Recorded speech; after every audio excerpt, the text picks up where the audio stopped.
សូមនមស្ការថ្វាយបង្គំចំពោះព្រះគុណម្ចាស់គ្រប់ព្រះអង្គនិងជម្រាបសួរពុកម៉ែបងប្អូនដែលនិយមតាមដានព្រះសណ្ដាប់និងស្ដាប់ព្រះធម្មទេសនាទាំងអស់សូមព្រះគុណម្ចាស់និងពុកម៉ែបងប្អូនលោកតាលោកយាយទាំងអស់មេត្តាជួយចុច Subscribe Channel YouTube របស់ខ្ញុំម្នាក់មួយផងដើម្បីទទួលបានវីដេអូព្រះធម្មទេសនាល្អដើម្បីសណ្ដាប់និងស្ដាប់ទាំងអស់គ្នានិងជាការលើកទឹកចិត្តដល់ខ្ញុំបាទឈុនហ៊ុយឲ្យមានកម្លាំងចិត្តผลิตវីដេអូបន្ថែមទៀតសូមអរគុណព្រះគុណម្ចាស់និងសូមអរគុណបុណ្យកឋិនទានគឺជាកម្មវិធីបុណ្យមួយដែលមានក្នុងព្រះពុទ្ធសាសនានេះយូរយារហើយតាំងពីសម័យពុទ្ធកាលមកម្លេះមកដល់សម័យសពថ្ងៃនេះយើងឃើញមានគ្រប់វត្តអារាមទាំងអស់ឲ្យតែពេលព្រះសង្ឃចាំព្រះភាសាបវារណារួចស្រេចហើយមានកម្មវិធីបុណ្យមួយគឺបុណ្យកឋិនទាននេះគឺជាកម្មវិធីទាំងហែនៅស្បង់ស្បៃត្រៃជាពរគ្រឿងបរិក្ខារទាំងឡាយនេះយកទៅវេប្រគេនព្រះសង្ឃដែលគង់ចាំព្រះភាសាគឺជាអំណោយរបស់ភិក្ខុសង្ឃដែលបានខំគោរពប្រតិបត្តិថែរក្សាចាំព្រះវស្សាមិនឲ្យដាច់អស់រយៈកាល3ខែនោះដើម្បីលោកបានទទួលក្រាលក្រងនិងបានអានិសង្ឃកឋិនទាននេះបន្តទៅទៀតរហូតដល់15កើតខែប្រគុណជាការអនុគ្រោះដល់ព្រះភិក្ខុសង្ឃដែលបានចាំព្រះវស្សាឲ្យរួចទុក្ខរួចទោសអាបត្តិតូចតាចជាច្រើនផងដែរហើយកឋិននេះទៀតគឺមានកាលពេលវេលាតែ29ថ្ងៃតែប៉ុណ្ណោះដោយសារមួយខែប៉ុន្តែខែនោះវាខ្វះបាន29ថ្ងៃបើធ្វើមិនទាន់ទេក៏នឹងចប់ហើយមិនអាចធ្វើបានទៀតទេទាល់តែឆ្នាំក្រោយទើបអាចធ្វើបានក្នុងឆ្នាំនេះមាន29ថ្ងៃសម្រាប់ធ្វើកឋិននោះក្នុងមួយវត្តទទួលបានតែម្ដងទេទោះបីជាកឋិនប្រមាណក៏ដោយគឺត្រូវយកមកវេរួមគ្នាហើយគេនប្រសង់រួមគ្នាលោកទទួលបានតែម្ដងគត់រួមកឋិនទាំងអស់នោះទទួលតែម្ដងទៅបានហើយនេះគ្រប់វត្តអារាមតែងមានទាំងអស់គ្រប់វត្តគឺតែងតែគេធ្វើបុណ្យកឋិនទានកឋិនទាននេះបើយើងគិតទៅតាមគម្ពីរវិន័យរបស់ព្រះពុទ្ធសាសនាមានចែងបញ្ជាក់នៅក្នុងគម្ពីរព្រះត្រៃបិដកភាគ8គឺគម្ពីរមហាវគ្គត្រង់កឋិនខណ្ឌកៈបាននិយាយរៀបរាប់ប្រាប់អំពីកឋិនទាននោះរឿងរ៉ាវពុទ្ធបរិស័ទអ្នកធ្វើតាំងពីសម័យដើមមកទល់នឹងបច្ចុប្បន្ននេះគឺវាមានក្នុងគម្ពីរបញ្ជាក់និងនិទានជូនតាមបែបនិទានដូចតទៅថាសម័យព្រះពុទ្ធអង្គត្រាស់ដឹងឡើងក្នុងលោកជាដំបូងពុំទាន់មានកឋិនទាននេះឡើយបុណ្យកឋិនទាននេះអត់ទាន់មានសោះពេលនោះព្រះអង្គបានប្រោសភិក្ខុ60អង្គដើម្បីជាកម្លាំងក្នុងការជួយផ្សព្វផ្សាយព្រះសាសនាព្រះអង្គក៏បានចាត់ចែងភិក្ខុទាំង60អង្គនោះឲ្យទៅផ្សាយសាសនាគ្រប់ទិសទីដោយពាក្យថាចរថភិក្ខវេចារិកាំងមនាលភិក្ខុទាំងឡាយអ្នកទាំងឡាយត្រូវត្រាច់ទៅកាន់ចរិតគឺនិគមជនបទរាជធានីទីផ្សេងដើម្បីសម្ដែងធម៌ឲ្យពិរោះបត់ដើមពិរោះបត់កណ្ដាលពិរោះបត់ចុងប្រកាសនៅព្រហ្មចរិយធម៌ដ៏បរិសុទ្ធដោយអាចនឹងផ្ចែងជាអ្នកក្នុងទិសទីនោះត្បិតសត្វទាំងឡាយមានទុលិករាគៈក្នុងផ្នែកតិចសត្វទាំងនោះនឹងវិនាសបើមិនបានទទួលធម៌យើងហើយចឹងឲ្យភិក្ខុសង្ឃទៅនាំសុខនាំចម្រើនដល់មនុស្សដល់ទេវតាហើយកុំឲ្យភិក្ខុសង្ឃនិមន្តផ្លូវមួយពីរអង្គឡើយឲ្យនិមន្តផ្លូវមួយតែមួយអង្គឯងបានហើយដើម្បីសម្ដែងធម៌ឲ្យបានច្រើនច្រកច្រើនផ្លូវពេលនោះព្រះអង្គក៏បែកពីភិក្ខុសង្ឃក៏បានទៅសម្ដែងធម៌គ្រប់ទិសទីទាំងអស់រីឯព្រះពុទ្ធក៏លោកបែកចេញពីភិក្ខុសង្ឃដើម្បីទៅសម្ដែងធម៌អហម្ពិភិក្ខវេឧរុវេលាសនានិកមោធម្មទេសនាយតិតថាគតក៏នឹងចូលទៅកាន់ឧរុវេលាសនានិគមដើម្បីសម្ដែងធម៌ដែរពេលព្រះអង្គយាងទៅចូលក្នុងឧរុវេលាសនានិគមនោះព្រះអង្គយាងកាត់ព្រៃកបាស់ឈ្មោះកប្បាវនសកាសណ្ឌៈក៏បានជួបនៅពរិជ្ជបុត្រជាកូនចៅរបស់ប្រសេនតិកោសលបាននាំក្មេងស្រីនាំគ្នាទៅលេងកសាលក្នុងព្រៃនោះក៏ស្រាប់តែក្មេងស្រីនោះបានលួចយកនៅគ្រឿងអលង្ការរបស់ពរិជ្ជបុត្រទាំង30រូបហើយពរិជ្ជបុត្រទាំង30រូបក៏បានរត់ដេញតាមទៅវាបាំងបាត់រមមិនឃើញក៏ស្រាប់តែជួបជាមួយនឹងពុទ្ធព្រះអង្គក៏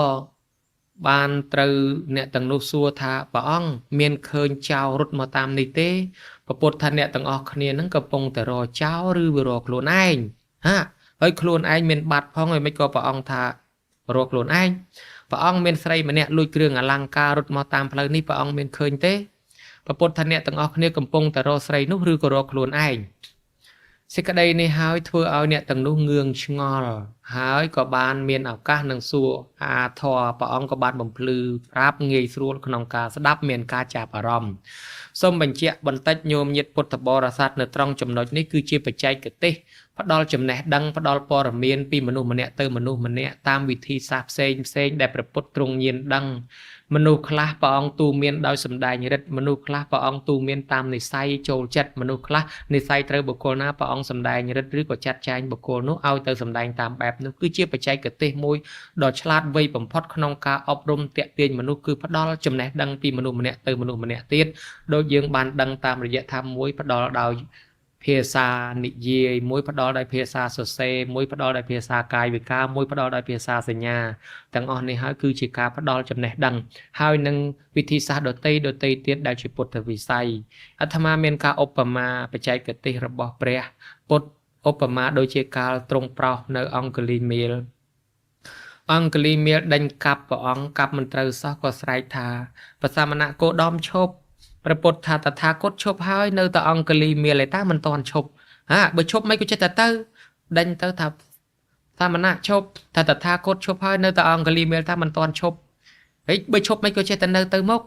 បានថាឈប់នេះគឺឈប់កាប់សម្លាប់ឈប់ធ្វើអំពើបាបនៅតែអង្គលីមាលទេមិនតាន់ឈប់យើងឃើញល្បិចក្នុងការតាក់ទាញប៉ុណ្ណេះគឺជាមធ្យោបាយមួយដើម្បីឈានចូលទៅដល់តួសេចក្តីនៅក្នុងប្រធានបទដែលព្រះអង្គទ្រង់ចង់សម្ដែងចង់ប្រោសគឺមានភាពតាក់ទាញពីខាងដើមហើយដូចជាប្រមោគលានលោកទៅចង់ជួបពាក្យសម្ដីផ្ទាល់ជាមួយលោកសេដ្ឋីនោះមោគលានក៏បានប្រើពាក្យថាចង់បានអណ្ដាតលោកសេដ្ឋីហើយលោកសេដ្ឋីប្រើគេឲ្យយកសាច់ដាក់ឲ្យប្រមោគលានមកដុំទៅឲ្យចេញផុតពីមុខផ្ទះស្រាប់តែប្រមោគលានប្រាប់អ្នកបម្រើថាចង់បានអណ្ដាតលោកសេដ្ឋីអ្នកបម្រើក៏រត់មកប្រាប់លោកសេដ្ឋីថាសាមណៈនោះប្រសងនោះចង់បានដាតលោកម្ចាស់ធ្វើឲ្យសេដ្ឋីនឹងច្រឡោតតោតតងខឹងខ្ញាល់ទៅហ្មងជួបមិនក៏លោកចង់បានដាតយើងតាមពិតសេចក្តីបំភ្លឺប្រាប់គឺចង់បាននិយាយជាមួយគ្នាផ្ទាល់មាត់ឯនោះទៅវិញទេហើយនេះគឺជាល្បិចឬក៏ជាវិធីសាស្ត្រក្នុងការអូសទាញក្នុងការថ្លាថ្លែងសម្ដែងធម៌របស់ព្រះពុទ្ធនិងភាសាវៈពុទ្ធមួយទៀតពេលព្រះអង្គប្រោសកុមារិកាជាកម្មករកូនអ្នកកាត់ដេរជាកូនអ្នកកាត់ដេរដែលមកស្ដាប់ធម៌ក្រោយគេនៅ សម័យពុទ្ធកាលនោះនាងមកដល់ព្រះពុទ្ធសួរថានាងមកពីណានាងថាខ្ញុំព្រះអង្គអត់ដឹងទេចុះនាងត្រឡប់ទៅវិញទៅឯណាខ្ញុំព្រះអង្គអត់ដឹងទេនាងអត់ដឹងហ៎ដឹងមែនទេអត់ដឹងផងគ្រាន់តែឆ្លើយត្រឡប់តលិនប៉ុណ្ណេះពុទ្ធបរិស័ទកំពុងតែខឹងកំពុងតែឆ្ងល់ថានាងនេះនិយាយពោលពាក្យជាមួយព្រះពុទ្ធខ្វះការសមគួរណាមិនក៏មិនថាឲ្យចំទៅតាមពិតគឺជាចិត្តសាស្ត្រមួយជាមធ្យោបាយសម្រាប់អប់រំឲ្យអារម្មណ៍របស់មនុស្សដែលកំពុងតែទន្ទឹងថាកាលណាបានព្រះអង្គសម្ដែងធម៌ឲ្យគេកំពុងតែរងចាំមានការយឺតយ៉ាវយូរពេលផងឲ្យគេមានការចាប់អារម្មណ៍ងាយស្រួលក្នុងការសម្ដែងបានព្រះអង្គពំភ្លឺប្រាប់នៅពេលដែលមនុស្សកំពុងតែចាប់អារម្មណ៍ព្រះអង្គសួរនាងថាមិនក៏នាងថាមិនដឹងមកពីណានាងថាកាលមកកើតជាមនុស្សនោះវាមិនដឹងថាមកពីនរកប្រែតឬមកពីទេវតាហើយថាមិនដឹងទៅឯណាវិញហ្នឹងពេលស្លាប់ទៅក៏មិនដឹងថាទៅកើតទីណាហើយដែលថាមិនដឹងមែនទេបែរថាជាដឹងហ្នឹងគឺដឹងថាមុខទៅនឹងស្លាប់ហើយចុះបើដឹងថាមុខទៅស្លាប់មិនក៏ប្រពុតសួរថាមិនដឹងមែនបែរជាដឹងបែរជាសួរថាមិនដឹងមែនឬមិនក៏នាងថាដឹងនាងថាបានជាដឹងហ្នឹងដឹងថាបានជាមិនដឹងហ្នឹងមិនដឹងថាវាស្លាប់ទៅនឹងឯងថ្ងៃណាដឹងតែស្លាប់ប៉ុន្តែវាមិនដឹងថ្ងៃណាបានជាសួរថាដឹងមែនហើយបែរជានាងថាមិនដឹងវិញអញ្ចឹងក្រោយពីមនុស្សបានស្ដាប់ទៅក៏យល់សេចក្តីនេះហើយគឺជាវិធីសាស្ត្រសម្ដែងធម៌មានប្រសងអង្គខ្លះបានរៀនយកវិធីសាស្ត្រទាំងនេះមកសម្ដែងធម៌ទេសនាដើម្បីអប់រំទាញអារម្មណ៍ញោមញាតឲ្យមានការស្ដាប់ចាប់អារម្មណ៍ទៅអ្នកខ្លះទៅក៏ចោទថាប្រសងនេះបង្កើតស្ទាយថ្មីបង្កើតបច្ចេកទេសថ្មីប៉ុន្តែតាមពិតខ្លួនយើងរៀនមិនបានទាន់ដឹងអស់ពីសកម្មភាពក្នុងការសម្ដែងធម៌របស់ព្រះពុទ្ធពីសម័យពុទ្ធកាលអ្នកខ្លះទៅក៏ចោទថាប្រសងនេះយកធម៌មកលេងសើចចេះមួយចុះមួយរហូតដល់មានការប្រមាថការពៀនមើលងាយប្រសងដោយប្រការផ្សេងជាច្រើនឥឡូវសូមបញ្ជាក់ប្រាប់ទៅថាវាមានវិធីសាស្ត្រមានមធ្យោបាយអញ្ចឹងដើម្បីអូសទាញក្នុងការសម្ដែងនឹងព្រះពុទ្ធប្រមាលមើលតាមនិស្ស័យសត្វណាដែលត្រូវប្រៀបធៀបសត្វណាដែលត្រូវសម្ដែងរិទ្ធសត្វណាដែលត្រូវឧបមាសត្វណាដែលត្រូវអនុវត្តយ៉ាងម៉េចព្រះអង្គគឺធ្វើតាមនឹងទាំងអស់ដូចជាអ្នកទាំង30រូបនោះព្រះពុទ្ធថាបាត់ខ្លួនឯងរកខ្លួនឯងឬក៏រកចោលអ្នកទាំងនោះឆ្ងល់ថាខ្លួនឯងមិនបាត់ បានជាមានការចាប់អារម្មណ៍ចង់តាក់ពាក្យសម្ដីសួរនាំជាមួយព្រះព្រះអង្គក៏សម្ដែងធម៌ឲ្យស្ដាប់បានស្ដាប់ធម៌ព្រះអង្គយល់ទៅក៏ជ្រះថ្លាញោមឲ្យសុំបួសទាំងអស់គ្នាបួសហើយក៏លាព្រះអង្គសមាទានកាន់យកធុដងទៅនៅព្រៃបាថៃយៈដែនបាវាយនោះអស់13ឆ្នាំចេញវស្សាឆ្នាំទី13ហើយក៏បានធ្វើដំណើរមកវត្តចេតពុនក្រុងសាវត្ថីវិញដើម្បីមកថ្វាយបង្គំព្រះពុទ្ធក៏លុះធ្វើដំណើរវែងឆ្ងាយមករដូវចាំវស្សានៃវស្សាទី14ក៏បានចូលមកដល់ភិក្ខុសង្ឃទាំងនោះក៏ចាំវស្សានៅកដាលផ្លូវក្បែរក្រុងសាកេតអស់មកវស្សាទៅដល់ចេញវស្សាហើយបវារណាចប់សពគ្រប់ក៏បន្តដំណើរទៅថ្វាយបង្គំព្រះពុទ្ធទៀតព្រះអង្គក៏សួរនាំអំពីសុខទុក្ខទៅតាមពុទ្ធប្រវេណីហើយក៏បានដឹងថាភិក្ខុសង្ឃបានសុខសប្បាយជានាសួលទេប៉ុន្តែតាមផ្លូវដែលត្រូវមកនោះមានផុកមានល្បាប់ដិតដាមដោយស្នាមភក់ជ្រាំម្ល៉េះហើយភិក្ខុសង្ឃក៏មានការលំបាកដោយអីវ៉ាន់គ្រឿងអដ្ឋបរិក្ខារមកសពីងសពងអញ្ចឹងទៅព្រះអង្គក៏ប្ររពពីសង្សារវដ្តដែលមិនមានទីបំផុតឲ្យភិក្ខុសង្ឃទាំងនោះស្ដាប់ដើម្បីមានការសង្វេគថាផ្លូវប៉ុណ្ណឹងលំបាកវែងឆ្ងាយប៉ុន្តែសង្សារវដ្តការកើតចាស់ឈឺស្លាប់របស់យើងនេះគឺមិនអាចកំណត់បានពីពេលណាមកភិក្ខុសង្ឃពេលដែលបានស្ដាប់ព្រះធម៌ទេសនារួចចប់សពគ្រប់ក៏បានសម្រេចអរហត្តថ្វាយបង្គំលាព្រះអង្គត្រឡប់ទៅវិញទៅបានព្រះអង្គពិចារណាមើលថាបើតថាគតអនុញ្ញាតកថានេះទុករួចស្រេចហើយម្លេះសុំភិក្ខុសង្ឃលោកនិមន្តមកតែស្បង់មួយជាពរមួយមិនបាច់យកអដ្ឋបរិខានេះមកទេពីព្រោះលោកបានអានិសង្ឃហើយលោកអាចដើរចោលគ្រឿងបរិខាបានហើយមួយទៀតក៏ជាទំនៀមរបស់ពុទ្ធពីបុរាណតាមប្រវេណីរបស់ពុទ្ធផងដែរហើយមួយទៀតទ្រង់អនុគ្រោះដល់ព្រះវិន័យកាលណាមានកថាភិក្ខុសង្ឃក៏នឹងរៀនព្រះវិន័យបើបានរៀនព្រះវិន័យបើមិនចេះវិន័យធ្វើកថាអត់កើតម្ល៉េះហើយវិន័យត្រូវតែមានគេរៀនហើយមួយអនុគ្រោះដល់ភិក្ខុសង្ឃដែលបានចាំភាសាជារង្វាន់លើកទឹកចិត្តដែលខំប្រតិបត្តិថែរក្សាសាសនាមួយទៀតជាការអនុគ្រោះដល់វត្តអារាមការសាងសង់សមិទ្ធិផ្សេងនេះយើងគិតឃើញថាស្បង់ស្បៃត្រៃជាពរកថាតែស្បង់ស្បៃត្រៃជាពរទេប៉ុន្តែប្រាក់ស្កត់ត្រៃប្រាក់អមត្រៃគេកសាងអ្វីក៏បានស្រេចទៅលើគោលដៅដែលគេបានទំនុកបំរុងគេបានដាំគេបានមានកំណត់គោលដៅនឹងតុបឧបមាថាកថានិទានព្រមទាំងប្រមូលបច្ច័យកសាងកុដិសាលាឬព្រះវិហារឬសាលារៀនឬស្ពានថ្នល់មន្ទីរពេទ្យកសាងអីក៏បាន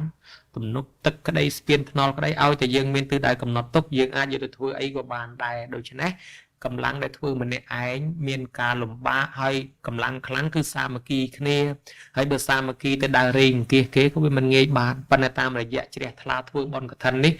បច្ច័យលុយកាក់រាប់លានបានមកវត្តឯងម្ល៉េះហើយយើងទាញបង្វែរបច្ច័យលុយកាក់នោះកសាងជាសមិទ្ធិសម្រាប់ប្រសង់សម្រាប់មនុស្សទូទៅសម្រាប់ប្រើប្រាស់នៅក្នុងសង្គមអ្វីក៏បានដែរវាអត់មានបាត់បង់លុយកាក់នេះទៅណាទេវាគ្រាន់តែថាបដូរទិសដៅតែប៉ុណ្ណោះដូចអ្នកខ្លះថាបង្ហាញលុយបំផ្លាញលុយអស់រាប់លានមិនមែនបំផ្លាញទេអ្នកដែលមានលុយច្រើនបើមិនមានកម្មវិធីបុណ្យនេះផងលុយខ្លះវាអត់ចេញពីហឹបអត់ចេញពីទូទេតើតែមានបុណ្យទានហ្នឹងលុយហ្នឹងវាស្ទុះចេញពីទូអ្នកមានពីហឹបអ្នកមានចូលកប៉ាល់អ្នកក្រីក្រតាមរយៈទិញបន្លែផ្លែឈើទិញបង្អែមនំនែកចេកអំពៅត្រាវដំឡូងគ្រឿងបរិការអដ្ឋបរិការផ្សេងហ្នឹងអ្នកលក់អ្នកដូរហ្នឹងក៏ដាច់បានលុយបានកាក់សេដ្ឋកិច្ចវាដើរហើយពេលដែលយកទៅកសាងសមិទ្ធិផ្សេងអ្នកលក់គ្រួសលក់សាច់ស៊ីម៉ុងក៏វាដើរបានដូច្នេះវាអត់មានបាត់ទៅណាទេវាគ្រាន់តែវាចេញពីការកកនៅម្ដុំក្នុងហឹបហ្នឹងរាយទៅចូលហៅប៉ៅអ្នកដតីខ្លះអញ្ចឹងវាគ្រាន់តែដូរអ្នកកាន់ទេអត់បាត់ទៅបងទៅណាទេហើយការដូរដោះឲ្យមានដំណើរការនេះដើម្បីប្រយោជន៍កើតជាសមិទ្ធិសម្រាប់មនុស្សនៅក្នុងសង្គមនេះប្រើប្រាស់ដូច្នេះអត់បាត់បង់សោះឡើយហើយម្យ៉ាងទៀតក៏ទ្រង់ជាការអនុគ្រោះដល់ពុទ្ធបរិស័ទផងដែរពីព្រោះអ្នកធ្វើកឋិនឈ្មោះថាបូជាដល់ពុទ្ធបំណងព្រោះបុណ្យដតីមានគេមកសុំអនុញ្ញាតធ្វើឯកឋិននេះអត់មាននរណាធ្វើសំសោះព្រះអង្គអនុញ្ញាតឯងដូច្នេះអ្នកណាធ្វើកឋិននេះក៏ក្តោបបាននៅបុណ្យដតីយ៉ាងច្រើនផងដែរអ្នកខ្លះបាននិមន្តព្រះសង្ឃចម្រើនព្រះបរិត្តជូនមេត្តាបិតានាំគាត់មកស្ដាប់ព្រះបរិត្តមកសមាទានសិលហើយមកថ្វាយខ្លួនទទួលសរណគមនេះហើយគឺជាបុណ្យចម្រើនបច្ចុប្បន្នមួយដល់មេត្តាបិតាកូនខ្លះបានទិញស្បង់ស្បៃត្រៃជាពរអដ្ឋបរិខាជូនមេត្តាបិតាកូនខ្លះបានជូនបច្ច័យលុយកាក់គាត់ឲ្យទៅធ្វើបុណ្យកូនខ្លះមានឡានម៉ូតូដឹកមេត្តាបិតាទៅធ្វើបុណ្យនេះជាបុណ្យកតញ្ញូក៏មាននៅក្នុងកឋិនឯបុណ្យបច្ច័យ4ក៏នៅក្នុងកឋិនសម្ពុតស្បង់ស្បៃត្រៃជាពរនេះជាចៃវរៈបច្ច័យច ចឹងហាន់បណ្ឌបាតដាំស្លនោះគឺជាបណ្ឌបាតតបច្ច័យប្រាក់អមត្រៃដែលយើងយកទៅកសាងជាសេនាសនៈបច្ច័យគ្រឿងបរិខាមួយចំនួនមានក្រែកតេលខ្នើយពួយមុងជាសេនាសនៈបច្ច័យគ្រឿងភេសជ្ជៈទាំងអស់ជាគិលានភេសជ្ជៈបច្ច័យដូច្នេះយើងធ្វើកថានេះក្តោបបានបនបច្ច័យ4ក៏នៅក្នុងនឹងដែរហើយបានបនមហាសាមគ្គីពុទ្ធបរិស័ទក្នុងស្រុកក្នុងភូមិមិត្តភ័ក្តិក៏បានជួបជុំបងប្អូនកូនចៅអូបានសាមគ្គីធ្វើបនជាមួយគ្នាជំរាបសួរស្ពះគ្នាញ៉ាំងសាមគ្គីធម៌នៅក្នុងសង្គមកើតឡើងជាបនសាមគ្គីហើយក៏ជាសាធារណៈទាននៅពេលដែលយើងយកបច្ច័យលុយកាក់ទៅកសាងទំនប់ស្ពានថ្នល់សាលារៀនមន្ទីរពេទ្យក៏ជាសេនាសនៈជាសាធារណៈទានណាប្រើប្រាស់យើងជាអ្នកម្ចាស់នឹងបានបនបានកុសលផងដែរនៅពេលវេកឋិននោះចប់ម្ចាស់កថាព្រមទាំងអាចារ្យក៏ឧទ្ទិសកុសលដល់មេត្តាបិតាដែលបានបាក់បែកចែកឋានទៅក៏ជាបុណ្យតក្កិណានុប្រទានដែរដូច្នេះកថានេះឃើញថាបានអនុគ្រោះដល់បរិស័ទបានគ្រប់យ៉ាងទាំងអស់បានប្រពុតនោះទ្រង់ញៀនដឹងច្រើនយើងមិនអាចដឹងពីពុទ្ធបំណងលោកអស់បានដឹងសិក្សាឃើញខ្លះតែប៉ុណ្ណោះប្រពុតនោះក៏ទ្រង់ប្រជុំភិក្ខុសង្ឃក្នុងសម័យកាលនោះអនុញ្ញាតកថានៅកើតមានឡើងទៅអនុជានាមិភិក្ខវេវសង្ឃវុទ្ធានังភិក្ខុនังកថេនังអថរិតងអរតកថនានังវោបញ្ចកបេសន្តិមនាលភិក្ខុទាំងឡាយតថាគតអនុញ្ញាតឲ្យភិក្ខុទាំងឡាយដែលបានចាំភាសាបវារណារួចស្រេចហើយអាចទទួលក្រាលក្រងនិងអនុមោទនាកថាបានហើយនឹងបានអានិសង្ឃទាំង5យ៉ាងមានអាណាមន្តអាចារ្យដូចជាដើមអញ្ចឹងទៅបានកើតជាកថាក្នុងពុទ្ធសាសនាយើងឥឡូវកើតបានប្រវត្តិប្រភពបុណ្យកថាហើយគេក៏នាំគ្នាធ្វើគ្រប់ទីកន្លែងទាំងអស់ប៉ុន្តែអ្នកនៅគៀកកិតចិត្តជាមួយនឹងពុទ្ធគឺប្រសិទ្ធតិកោសលជាស្ដេចបានរៀបចំធ្វើបុណ្យកឋិននិមន្តគេថ្វាយដល់ព្រះភិក្ខុសង្ឃមានពុទ្ធជាប្រធានមានការសរសើរយ៉ាងច្រើនថាយីពរាជាអង្គនេះមានការឆ្លាតណាស់បានធ្វើកឋិនមុនគេដោយសារធ្លាប់ធ្វើបុណ្យទានអញ្ចឹងហើយបានជាខ្លួនកើតមកជាស្ដេចហើយមុខទៅមុខទៅនឹងបានយុះបានស័កតំណែងអនាគតជាតិទៅនឹងថ្កុំថ្កើងរុងរឿងជាស្ដេចឬក៏ជាអ្នកធំមានយុះទៀតហើយដូច្នេះគេសរសើរអញ្ចឹងទៅបានពុទ្ធក៏ទ្រង់សម្ដែងប្រាប់ធម្មនាលភិក្ខុទាំងឡាយអានិសង្ឃនៃអ្នកធ្វើកឋិននេះបានច្រើនសំបីតែពុទ្ធកាលកើតជានរៈជីវៈកំសត់ដឹកនាំកដុំពីរឲ្យធ្វើកឋិនគ្រាន់តែដឹកនាំគេផងក៏ឃើញថាបានអានិសង្ឃច្រើនបានជាមនុស្សទេវតាទីបំផុតបានជាពុទ្ធនឹងឯងភិក្ខុសង្ឃក៏ងឿងឆ្ងល់ឲ្យពុទ្ធក៏ទ្រង់សម្ដែងប្រាប់បានព្រះអង្គសម្ដែងប្រាប់តាំងពីសម័យបតមុត្តរៈសម្មាសម្ពុទ្ធត្រាស់ដឹងក្នុងលោកម្លេះព្រះអង្គយួនយកកំណើតកើតជាអ្នកក្រទៅស៊ីឈ្នួលជួលបំរើកដុំពីរដើម្បីបានលុយចិញ្ចឹមឪពុកម្ដាយក៏ស្រាប់តែជួយដឹកនាំកដុំពីរចាត់ចែងកដុំពីរធ្វើបុណ្យកឋិនដល់ជ្រះថ្លាហាយហោមអមដំណើរយ៉ាងកក្រឹកកក្រែងក្នុងសម័យកាលនោះមនុស្សម្នាដែលបានចូលរួមក្នុងអង្គកឋិននោះគេបានបនបានអានិសង្ឃបានសេចក្តីសុខកើតជាមនុស្សកើតជាទេវតាព្រងព្រាតចឹងទៅរីឯពពុទ្ធិស័ក្តិគ្រាន់តែជួយដឹកនាំគេក៏បានតាំងប្រាថ្នាថាព្រះអង្គឲ្យខ្ញុំព្រះអង្គជួយចាត់ចែងបុណ្យកឋិនគេសូមឲ្យអនាគតទៅបានកើតជាពពុទ្ធមួយអង្គ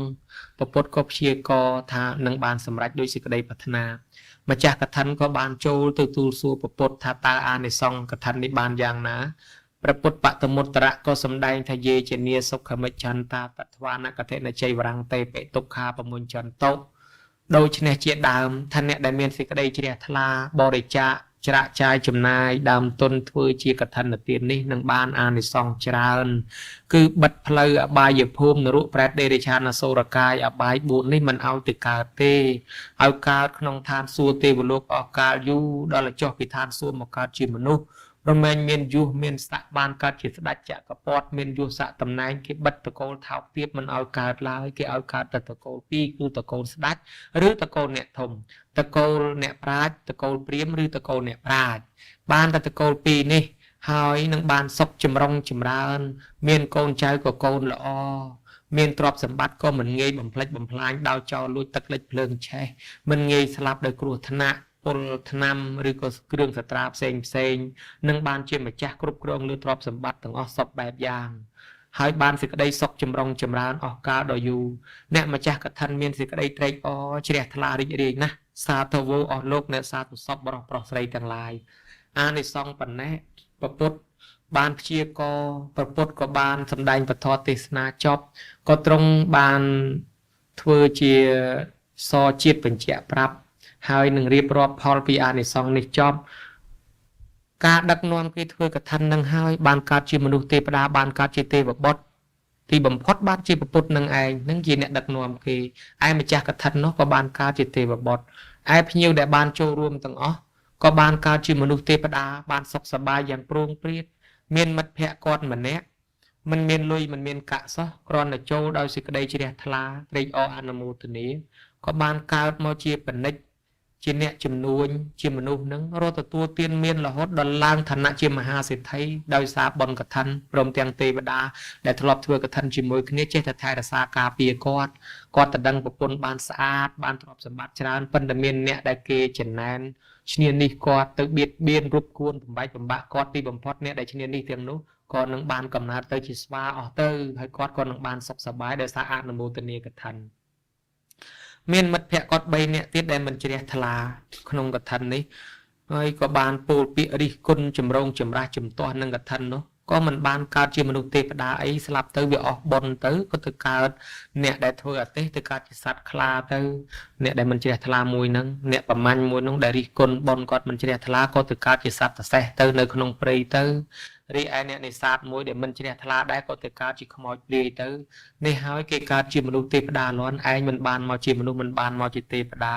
រងទុក្ខរងលំបាកទៅជាកំណើតសត្វវិញអស់អញ្ចឹងហើយបានជាព្រះសម្មាសម្ពុទ្ធទ្រង់សម្ដែងប្រាប់ពីអានិសង្សកថានេះយ៉ាងច្រើនអានិសង្សបុណ្យតីក្តោបរួមផងយើងមិនអាចរាប់បានចិត្តជ្រះថ្លាខុសៗគ្នាក៏យើងមិនអាចរាប់បានប៉ុន្តែយើងរាប់បានត្រួសអានិសង្សដែលរាប់បានមាន6តេខបញ្ញាវិសារតោអ្នកធ្វើកឋិនហ្នឹងកើតឡើងគឺឆ្លាតមានបញ្ញារៀនឆាប់ចេះឆាប់ចាំមានទ្រព្យសម្បត្តិច្រើនមានបញ្ញាហើយមានអ្វីសពយ៉ាងទី2គឺចក្រវត្តិរាជាហោតិនឹងបានជាស្ដេចចក្រពត្តិឬក៏ជាអ្នកធំមានយសមានស័ក្តិជាអាយដាមជាលោកជំទាវទី3គឺថាសុវណ្ណតាមានពណ៌សម្បុរស្រស់ស្អាតល្អដូចនាងឧមាតន្តីជាដើមពីសម័យព្រះដែលល្បីថាស្អាតនឹងដោយសារអានិសង្សចៃវរៈទាននាងអសន្ធិមិត្តាជាអគ្គមហេសីស្ដេចក៏ដោយសារអានិសង្សចៃវរៈទានចឹងដែរហើយចំណែកខាងទី4សុរូបតាមានរូបឆោមលោមពណ៌ស្រស់ស្អាតល្អចាស់ហើយក៏នៅតែមើលទៅស្អាតស្រស់ដូចវិសាខាអាយុ120ហើយក៏នៅតែស្អាតដោយសារអានិសង្សចៃវរៈទានមានកឋិនទានជាដើមគេដែរដល់ទី5ទៅសុសន្តានាមានសន្តានទ្រង់ទ្រាយនោះក៏វាមិនទៀបពេកមិនទឿពេកមិនខ្ពស់ពេកគួរជាទីស្រឡាញ់គួរជាទីចូលចិត្តនៃអ្នកដទៃដោយសារអានិសង្សកឋិនមិនពិការមិនពិរាមិនខ្វាក់មិនខ្វងអីទេ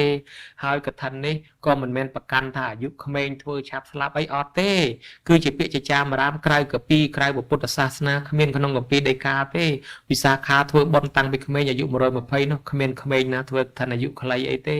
ផ្ទុយទៅវិញការកសាងសន្សំបុណ្យសុខោបញ្ញសឧចយោការកសាងសន្សំបុណ្យជាហេតុនាំឲ្យបានសេចក្តីសុខចឹងទៅហើយអានិសង្សទី6រមែងកើតជួបពុទ្ធអង្គណានឹងបានជាអហិភិក្ខុបានបួសផ្ទាល់ពីសំណាក់ពុទ្ធទាំងនេះហើយគឺជាអានិសង្សកឋិនឯអ្នកដែលចូលរួមជាមួយគេចូលជាបច្ច័យចូលជាសាដកអីក៏សិតសឹងតែបានបន់តាមការជ្រះថ្លាដោយតណ្ណបាលដែលជាអ្នកចាំស្មៅឲ្យគេដូរយកតបាយហូបនោះជ្រះថ្លាចង់ចូលកឋិនជាមួយលោកសេដ្ឋីមានតែសម្ពុតមួយយកទៅចូលសេដ្ឋីថាសម្ពុតវាគ្រប់ហើយវាខ្វះតែចេះក៏យកសម្ពុតនោះសម្ពុតចាស់ទៅលក់ពុទ្ធនឹងចាស់ទេលក់បានលុយទិញចេះមកចូលដេសម្ពុតកឋិនគ្រាន់តែធ្វើប៉ុណ្ណឹងទេវតាឲ្យពរឡើងផ្អើលដល់ស្ដេចព្រះរាជាសេដ្ឋីឃើញថាទេវតាក៏ឲ្យពរជ្រះថ្លាគាត់នឹងឯងក៏គេស្រឡាញ់គេចូលចិត្តគេផ្ដល់ទ្រព្យសម្បត្តិមានមុខរបរមានយសមានស័ក្តិឡើងជាមហាសេដ្ឋីក្នុងបច្ចុប្បន្នណាញោមហើយពេលស្លាប់ពីសេដ្ឋីនោះទៅបានសោយសម្បត្តិទឹកនៅក្នុងឋានសួគ៌ក៏យករឿងហ្នឹងពេលជួបជាមួយព្រះមហាមោគលានក៏ប្រាប់មកថាកុសលផលបុណ្យទាំងនេះបានដោយសារធ្វើបុណ្យកឋិនទានសូម្បីតែយកចេះមួយសរសៃមកចូលដេកឋិនយ៉ាងដែរនេះអានិសង្សកឋិនឃើញយ៉ាងច្រើនអញ្ចឹងប៉ុន្តែសូមឲ្យញោមញាតិពុទ្ធបរិស័ទអ្នកធ្វើកឋិនទាំងអស់ហ្នឹងរក្សាចិត្តត្រៀមការពារស្មារតីឲ្យគ្រប់គ្រាន់តាំងពីការធ្វើដំណើរចរាចរណ៍តាំងពីទុកទ្រព្យសម្បត្តិឲ្យមានសុវត្ថិភាពខ្លួនឯងជៀសវាងហានិភ័យដែលកើតឡើងធ្វើឲ្យចិត្តល្អកកក្នុងកឋិនដូចជាព្រះរាជាអង្គមួយកាលពីអតីតក្នុងសត្រាបុរាណនិទានថាបានកើតជាស្ដេចមាន រឹតមានអំណាចខ្លាំងណាស់ប៉ុន្តែមុខរៀងអាក្រក់បន្តិចមុខរៀងកញើបន្តិចដោយសារអីដោយសារពីជាតិមុនបានធ្វើបនកឋិនគេដែរអត់មានលុយកាក់អីចូលយកភ្លុកតម្រៃម្ដុំឆ្លាក់ធ្វើបំពង់មកជុលទៅចូលជាមួយគេហើយស្រាប់តែហែកឋិនកាន់បំពង់មកជុលប្រប៉ាន់មេដៃទៅមានគេនឹងបង្អាប់ គេថាកឋិនស្អីប៉ាន់មេដៃមិនចេះខ្មាស់គេអីគេមើលងាយចឹងទៅខឹងគេហែកឋិនទាំងមុខកញើទៅលែងជ្រះថ្លាលែងអីហ่ะមុខកញើខឹងគេចង់រវៃគេផងនោះហើយដល់ទៅពេលលែងជ្រះថ្លាមុខកញើទៅបានជាអានិសង្សស្លាប់មកដោយការជ្រះថ្លាបានកើតជាស្ដេចចក្រពត្តិមានฤទ្ធិអំណាចប៉ុន្តែដោយសារធ្លាប់ធ្វើមុខកញើចឹងមិនជ្រះថ្លាហ្នឹងវាអន់មុខហ្នឹងវាទៅជារៀងកញើតាមនឹងចឹងដែរអញ្ចឹងយើងប្រយ័ត្នតាំងពីទ្រព្យសម្បត្តិទ្រព្យសម្បត្តិទ្រព្យរបស់មានបច្ច័យលុយកាក់មានទូរស័ព្ទប្រដាប់ថតមានស្បែកជើងការធ្វើដំណើរតាមផ្លូវអីដោយមានសតិស្មារតីគ្រប់គ្រាន់ដើម្បីជៀសវាងនូវគុណវិបត្តិទាំងឡាយដែលចូលមកកកកកាយឲ្យខូចអានិសង្សកឋិនរបស់យើងដូច្នេះអានិសង្សកឋិននេះបើធ្វើត្រឹមត្រូវនឹងបានជាបុណ្យកុសលទី1គឺយើងអាចឧទ្ទិសដល់បុព្វការីជនមានមេត្តាបិតាយើងផងបានហើយទី2ជាអ្នកទ្រទ្រង់ឲ្យអាយុជីវិតយើងនឹងយុស័កតំណែងយើងថិតថេរជេរកាលបានសុខយូរអង្វែងហើយទី3ពេលយើងស្លាប់ទៅនឹងបានកើតក្នុងឋានសួគ៌ឬក៏ឋានមនុស្សបរិបូរដោយទ្រព្យសម្បត្តិបរិបូរដោយយុស័កនេះហើយគឺផលអានិសង្សបុណ្យនិងប្រវត្តិនៃបុណ្យកឋិនដ៏សង្ខេបបែបខ្លីតែប៉ុណ្ណេះសូមថ្វាយពពរដល់សម្ដេចព្រះអគ្គមហាសង្ឃរាជទាំងពីរគណៈព្រមទាំងសម្ដេចព្រះមហាសមិទ្ធិធិបតីព្រះសង្ឃរាជនិងសម្ដេចព្រះគុណជាអង្គម្ចាស់គ្រប់ព្រះអង្គបានសុខចម្រុងចម្រើនក្នុងព្រះពុទ្ធសាសនាកុំឲ្យមានជំងឺអាពាធបៀតបៀនរីឯសម្ដេចទ្រង់ឯកឧត្តមលោកជំទាវអ្នកអង្គញាលោកស្រីប្រមុខដឹកនាំជាតិព្រមទាំងអង្គការសហគ្រាសគ្រប់ក្រសួងគ្រប់ស្ថាប័នមន្ត្រីរាជការដែលខិតខំបូជាតស៊ូពលីជីវិតដើម្បីបំពេញកិច្ចការងារសូមឲ្យបានសម្រេចជោគជ័យកុំឲ្យមានសត្រូវអគ្គនាយកនៃស្ថានីយ៍ប៉ុស្តិ៍បយ័នព្រមទាំងសហការីបុគ្គលិកផ្សព្វផ្សាយនិងអ្នកព័ត៌មានទាំងអស់សូមឲ្យបានជោគជ័យក្នុងភារកិច្ចបានឈ្នះអស់គ្រប់ឧបសគ្គគ្រោះថ្នាក់កំបីកើតមានឡើយរួមគ្នានឹងពុទ្ធបរិស័ទគ្រប់មជ្ឈដ្ឋានទាំងអស់ទាំងអាចឧត្តមលោកជំទាវនិងពុទ្ធបរិស័ទទាំងអគ្គនាយកទាំងអ្នកដែលបានគ្រប់គ្រងពុទ្ធសាសនាធ្វើបន់សន្តានទាំងអស់បានស្ដាប់នៅរាល់ការផ្សាយនេះសូមបានសុខចម្រុងចម្រើននាំឲ្យជាតិយើងបាននៅសុខដុមរមណីយកម្មកុំឲ្យមានការបៀតបៀនគ្នាជួបតែសេចក្តីសុខចម្រុងចម្រើនតទៅមានគោលបំណងពងប្រាថ្នាយ៉ាងណាសូមឲ្យបានសម្រេចដូចសេចក្តីប្រាថ្នាការសម្ដែងសន្មតថាចប់អេវ៉ាំង សូមនមស្ការថ្វាយបង្គំចំពោះព្រះគុណម្ចាស់គ្រប់ព្រះអង្គនិងជម្រាបសួរពុកម៉ែបងប្អូនដែលនិយមតាមដានព្រះសន្តាប់និងស្ដាប់ព្រះធម្មទេសនាទាំងអស់សូមព្រះគុណម្ចាស់និងពុកម៉ែបងប្អូនលោកតាលោកយាយទាំងអស់មេត្តាជួយចុច Subscribe Channel YouTube របស់ខ្ញុំម្នាក់មួយផងដើម្បីទទួលបានវីដេអូព្រះធម្មទេសនាល្អដើម្បីសន្តាប់និងស្ដាប់ទាំងអស់គ្នានិងជាការលើកទឹកចិត្តដល់ខ្ញុំបាទឈុនហ៊ុយឲ្យមានកម្លាំងចិត្តផលិតវីដេអូបន្ថែមទៀតសូមអរគុណព្រះគុណម្ចាស់និងសូមអរគុណ